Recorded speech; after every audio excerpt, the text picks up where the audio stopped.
the 54th Massachusetts Infantry. From the beginning of the Civil War, President Lincoln argued that the Union forces were not fighting to end slavery but to prevent the disintegration of the United States. For abolitionists, however, ending slavery was the reason for the war, and they argued that black people should be able to join the fight for their freedom. However, African Americans were not allowed to serve as soldiers in the Union Army until January 1, 1863. On that day, the Emancipation Proclamation decreed that as such persons, that is, African American men, of suitable condition, will be received into the armed services of the United States. Contents the 54th Massachusetts so full of hope and glory. Tragedy at Fort Wagner. The pride, courage and devotion of the patriot soldier. The 54th Massachusetts. Early in February 1863, the abolitionist Governor John A. Andrew of Massachusetts issued the Civil War's first call for black soldiers. Massachusetts did not have many African American residents,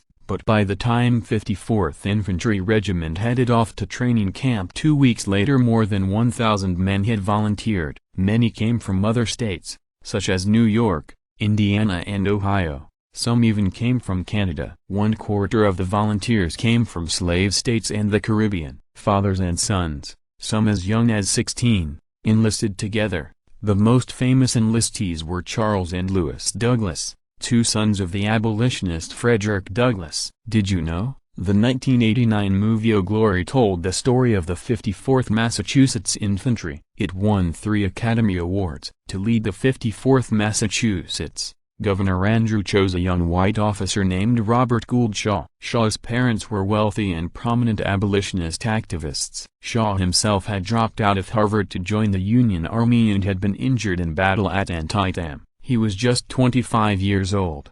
Oh, so full of hope and glory. At 9 o'clock on the morning on May 28, 1863, the 54th's 1,007 black soldiers and 37 white officers gathered in the Boston Common and prepared to head to the battlefields of the South. They did so in spite of an announcement by the Confederate Congress that every captured black soldier would be sold into slavery and every white officer in command of black troops would be executed. Cheering well-wishers, including the anti-slavery advocates William Lloyd Garrison, Wendell Phillips and Frederick Douglass, lined Boston's streets.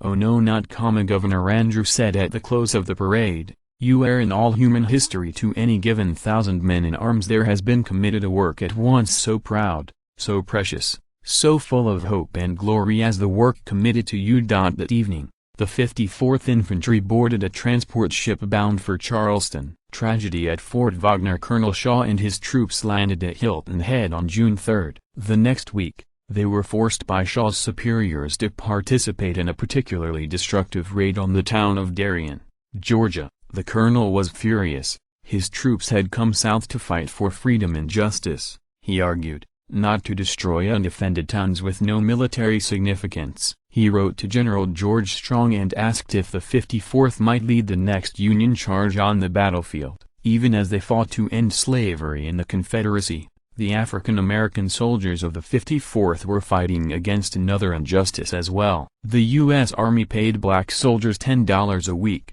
White soldiers got $3 more. To protest against this insult, the entire regiment, soldiers and officers alike, refused to accept their wages until black and white soldiers earned equal pay for equal work. This did not happen until the war was almost over. On July 18, 1863, the 54th Massachusetts prepared to storm Fort Wagner, which guarded the port of Charleston. At dusk, Shaw gathered 600 of his men on a narrow strip of sand just outside Wagner's fortified walls and readied them for action. "Oh, want you to prove yourselves," he said.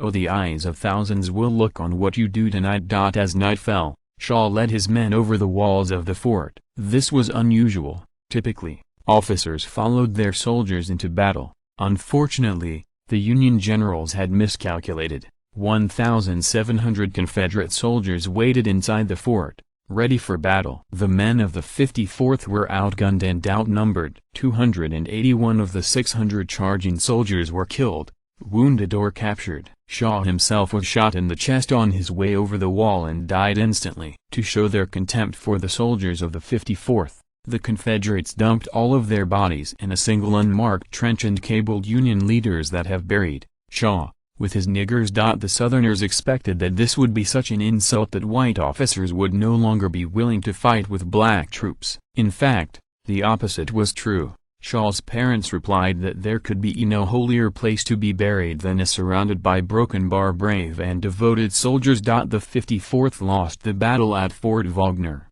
but they did a great deal of damage there. Confederate troops abandoned the fort soon afterward. For the next 2 years, the regiment participated in a series of successful siege operations in South Carolina, Georgia and Florida. The 54th Massachusetts returned to Boston in September 1865. Oh, the pride, courage and devotion of the patriot soldier! On Memorial Day 1897, the sculptor Augustus St. Gaudens unveiled a memorial to the 54th Massachusetts at the same spot on the Boston Common where the regiment had begun its march to war 34 years before. The statue, a three-dimensional bronze frieze, depicts Robert Gould Shaw and the men of the 54th as they marched heroically off to war. Above them floats an angel holding an olive branch, a symbol of peace, and a bouquet of poppies, a symbol of remembrance. The Shaw Memorial still stands today.